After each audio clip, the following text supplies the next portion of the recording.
Noticias a las 9:23 p.m. La producción, incautación y el consumo de cocaína valentina alcanzaron máximos históricos en 2023. Todo esto de acuerdo con el más reciente informe de la Oficina de la ONU contra la Droga y el Delito. Sigue siendo muy preocupante ese panorama, la evaluación que hace esta agencia internacional en materia de cultivos ilícitos en nuestro país. Si bien, Silvia, estamos esperando el informe correspondiente a 2024, que debe estar por salir en las siguientes semanas, suele salir a mitad de año.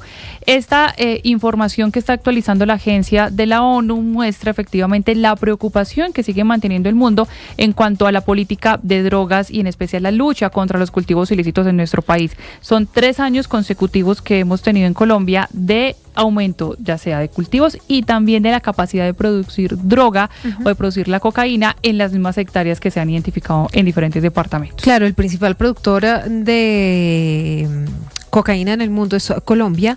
Hay 253.000 hectáreas de hoja de coca sembradas en el país. Las regiones que registraron mayor incremento neto de los cultivos están en el suroeste, sí, ¿cierto? Donde hace presencia muy fuerte hacen presencia más bien muy fuerte las disidencias de las FARC. La producción mundial de cocaína se sitúa en 3.708 toneladas de droga pura en 2023. Un incremento del 34% con respecto al año anterior. Pero además de esto, el número de consumidores de cocaína en todo el mundo llegó hasta los 25 millones. Imagínense, hay 25 millones de consumidores de cocaína en el planeta. Es lo que dice este informe. En 2023, 316 millones de personas consumieron alguna droga. Esto excluyendo el alcohol y el tabaco. Sí. 6% de la población mundial es consumidora de algún tipo de droga, es lo que dice este informe. Estoy hablando de personas de entre 15 y 65 años, ¿cierto? Sí. Entonces, ¿cuál es la droga más consumida? Con 244 millones de usuarios, el cannabis, la marihuana, sí, ¿cierto? Le siguen los opioides, 61 millones de personas.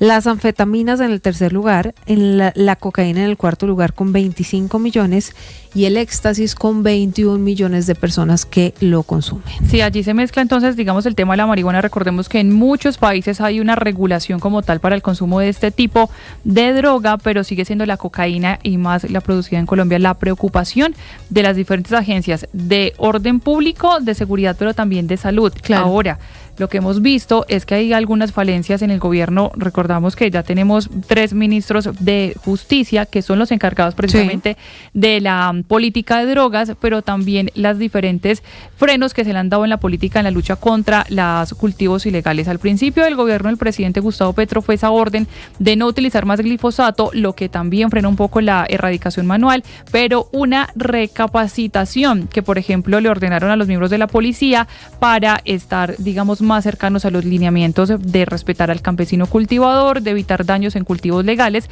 y eso finalmente terminó demorando más las metas. Ahora, el Ministerio de Defensa también se ha bajado las metas de erradicación, entonces claro, esto para la agencia se está volviendo muy preocupante. Ahora, hay una preocupación mayor, que se viene el anuncio que haga Estados Unidos sobre si certifica o desertifica a Colombia, sí, en materia de lucha contra las drogas. Entonces, imagínese el panorama, Valentina, de un país con las calificadoras de riesgo bajándole la calificación a Colombia porque se va a saltar, entre otras cosas, todo el tema de la regla fiscal. Y Estados Unidos con esa amenaza de desertificar al país en lucha contra las drogas. ¿Hacia dónde vamos? Básicamente hacia los 80 y 90. Está muy complicada la situación. En septiembre debe salir la respuesta del gobierno de Estados Unidos de si mantiene o no esa certificación, lo que va a comprometer recursos que suele enviar el país norteamericano a Colombia en la lucha contra las drogas. Pero a propósito de eso que usted menciona, Silvia, hay noticia hasta ahora de otra calificadora. Estamos hablando de Standard & Poor's, que está también bajando la calificación. Lo hace de la categoría BB+ a categoría BB porque sigue la desconfianza en cuanto a las medidas de materia económica que está tomando el gobierno nacional. A esta hora se está conociendo el comunicado de esa calificadora, haciendo, digamos, claridad de por qué está manteniendo la perspectiva negativa para la economía de nuestro país, porque dice acá resumidamente que refleja el riesgo del deterioro fiscal constante en Colombia y dice que ese riesgo se va a mantener, que ese deterioro en las finanzas de nuestro país se va a persistir y por eso es que están tomando estas medidas para alertar al comercio internacional, ya sea a la hora de invertir en nuestro país o de dar créditos, los bancos internacionales, Claro. de dar créditos a el gobierno nacional, al gobierno de Colombia. Le está preocupando las diferentes medidas en cuanto a finanzas públicas al sector internacional, al mercado. Esta sin duda va a ser una de las noticias más importantes de mañana que les contamos aquí en Recap Blue. La decisión no solamente de Moody's, sino también ahora de la calificadora de riesgo Standard & Poor's de bajarle la calificación a Colombia por esa incertidumbre económica sobre las finanzas del Estado que hay en este momento. 9:28 p.m. Estábamos hablando, Valentina, de cocaína, de coca, de cultivos, Sí. y desde el Catatumbo habló el presidente Gustavo Petro.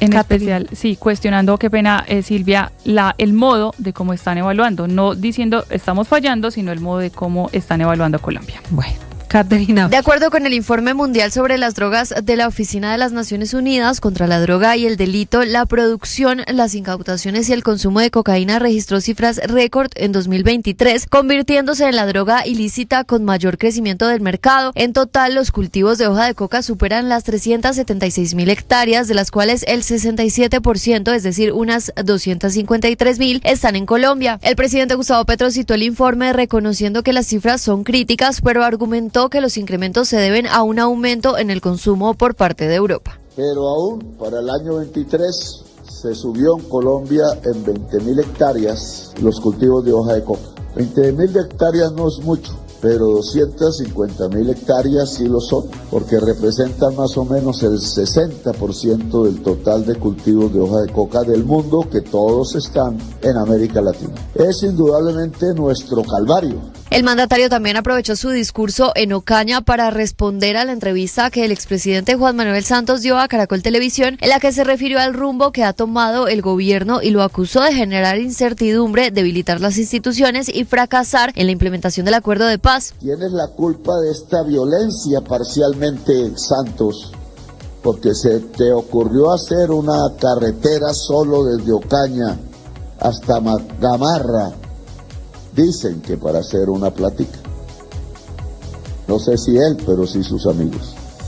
Así no se hace la paz. El presidente Gustavo Petro dijo esto en Ocaña durante un evento de agroindustria y comercialización en el Catatumbo, que buscó impulsar la transformación productiva del territorio mediante la entrega de activos productivos y recursos a organizaciones campesinas. Muy bien, Caterina, gracias.